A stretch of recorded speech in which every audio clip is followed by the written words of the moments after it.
சொன்னால் கடவுள் நம்ம கேட்டது எல்லாமே கொடுத்துட்டாரு அப்படின்னா அவர் நம்ம மேலே ரொம்ப பிரியமாக இருக்காருன்னு அர்த்தம். அடுத்து நீங்கள் என்ன யோசிப்பீங்கன்னு தெரியும். கேட்டதெல்லாம் கொடுத்துட்டாங்கன்னா பிரியமாக இருக்காங்கன்னு அர்த்தம். கொடுக்கலன்னா என்ன அர்த்தம் மேடம்னு கேட்குறீங்களா? அவர் நம்ம மேலே அதிகப்படியான நம்பிக்கை வச்சுருக்காங்கன்னு அர்த்தம். நமக்கு பிரியம் முக்கியமா இல்லை நம்பிக்கை முக்கியமானு கேட்டால் நம்பிக்கை தான்னு சொல்லுவோம். என்றைக்குமே வீரம்தான் பெருசு. சுயம்பா இருக்கணும், தன்னை நம்பணும், தன்னம்பிக்கையோடு இருக்கணும். இது ஒவ்வொருத்தருக்கும் இருக்கணும். பிரியத்தில் ஒருத்தர் இன்னொருத்தரை சப்போர்ட் பண்ணுறது அப்படிங்கிறது ரொம்ப இனிப்பான விஷயம். ஆனால் சப்போர்ட் எப்போ கொடுக்கணும்? அந்த சப்போர்ட்டை இன்னொருத்தவங்களோட தன்மையும் பெருமையும் தெரிஞ்சுக்கிறதுக்காக ஒழிய அதுவே நம்மளோட வீரத்தையோ நம்பிக்கையோ எடுத்து காட்டாது. நமக்குன்னு ஒரு கடவுளுடைய படைப்பை பெருமைப்படுத்துறதுக்குன்னு நமக்குன்னு ஒரு பாத்திரத்தை கடவுள் கொடுத்தும் நம்ம சோம்பேறித்தனமாக நீங்கள் என் மேலே உண்மையாகவே பிரிய வச்சுருந்தா இதை கண்டிப்பாக செய்யுங்க கடவுளே, உனக்கு உண்மையாகவே சக்தி இருந்தால் இதை கண்டிப்பாக செய்யுங்க கடவுளே அப்படின்னெல்லாம் நம்ம ரிசர்ச் மோடுக்கு போயிடும். ரிசர்ச்சு, கோயில் கட்டுமானங்கள், இந்த இடங்கள்லாம் ஆராய்ச்சிக்காக உள்ள விஷயங்கள் தான். ஆராய்ச்சி அப்படிங்கிறது பக்தி மார்க்கத்தில் நமக்குள்ள நம்மளே பண்ணிக்க வேண்டிய ஒரு இடத்த கட்டமைப்பை அமைச்சு கொடுத்துருக்காங்க.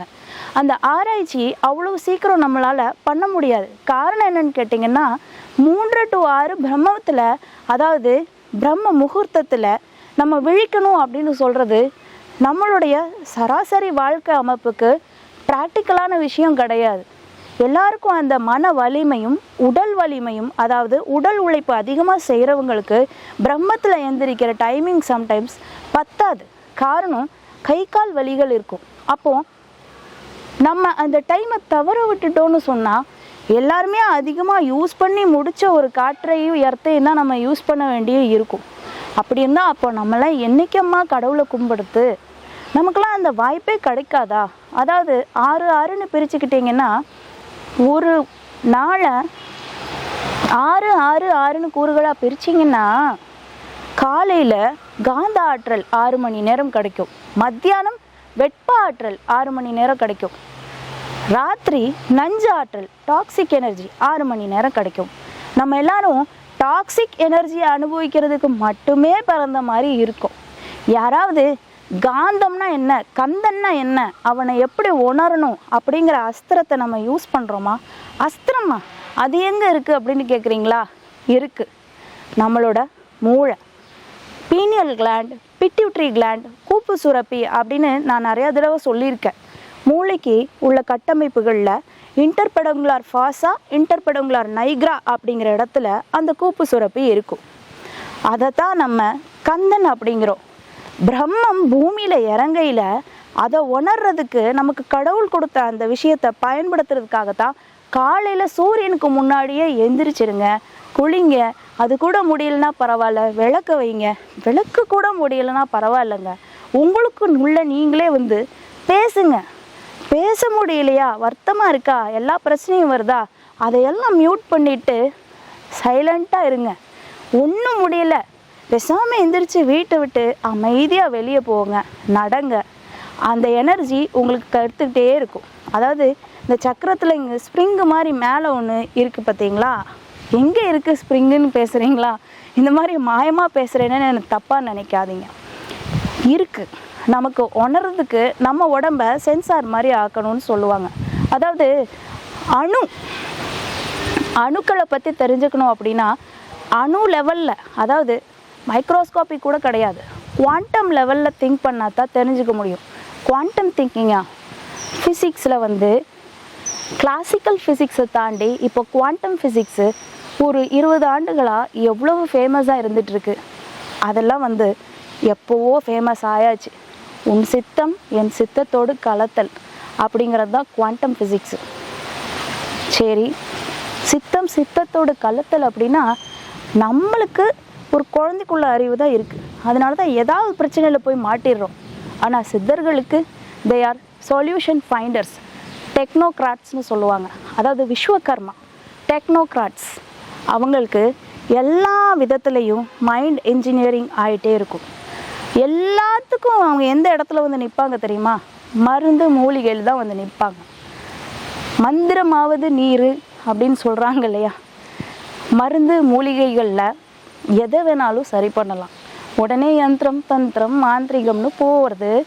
நமக்கு அதுக்கான எக்ஸ்பர்டிஸ், அதுக்கான படிப்பினை, அதுக்கான டெக்னிக்ஸ், அதுக்கான ஆசான் அவங்கெல்லாம் வேணும். எல்லாமே இன்பில்ட்டாக பண்ணி முடிச்சு தான் பேக்கேஜாக நம்ம குழந்தையா பிறந்து வந்திருக்கோம். நம்ம செய்ய வேண்டியது கம்ப்ளீட் சரண்டர், பூர்ண சரணாகதி.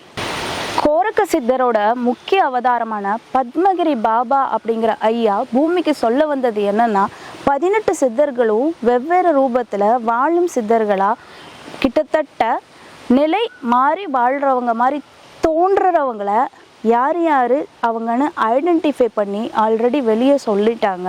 வாழும் சித்தர்களை பத்மகிரி பாபா ஐயா பார்க்க போகையில் அவங்க 2 பேரும் பரிபாஷைகளில் நிறைய பேசிக்குவாங்க. அதாவது சித்தர்கள் ஒரு உடலை எடுத்து அந்த இடத்துல ஆத்மாவை விட்டுட்டு போகிற இடத்த, இப்போவும் நாகப்பட்டினத்தில் கோரக்கர் இருந்த இடம்ங்கிறது ஏகப்பட்ட சமாதிகள் 12 இது சொல்கிறாங்க. அதில் நிறையா சமாதியில் கோரக்கர் இருக்கிற இடங்கள் சொல்லிகிட்டே இருக்காங்க. அந்த இடத்துல அவங்களோட அதிர்வலைகள் என்றைக்குமே மக்களை அதிகமான விஷயத்தில் காத்து கொண்டு இருக்கும். அதாவது மக்களைங்கிறத விட அவங்களோட குழந்தைகள்னு தான் நான் சொல்லணும். அவங்க நம்மளை குழந்தைகளாக நினச்சிட்டாங்க. நம்ம என்னைக்காவது வலிக்கும் போதும் குத்தும் போதும் குடையும் போதும் தான் அவங்கள அப்பான்னு நினைக்கிறோம். ஒவ்வொரு தடவையும் நம்ம தன்னம்பிக்கையை இழக்கும் போதோ, இல்லை ஏதாவது தப்பு பண்ண துணியும் போதோ, இல்லாட்டி ஒரு செயலை செய்யணும்னு ஊக்குவிட்டு ஒரு நம்பிக்கை வச்சு எழுந்து போகும்போதோ, நம்ம அப்பா இருக்காரு, நம்ம தாத்தா இருக்காரு அப்படின்னு ஒரு உரிமையில் என்னைக்காச்சும் அதை செஞ்சுருக்கோமா? இல்லை. அப்போ அவங்களும் என்ன பண்ணுவாங்க, நம்ம பிள்ளைங்களுக்கு என்றைக்குமே நம்ம நல்லது செய்யணும் அப்படிங்கிற ஒரு விஷயத்தில் தான் சித்தர்கள் ஏகப்பட்ட வேலைகளை பார்த்துட்ருக்காங்க.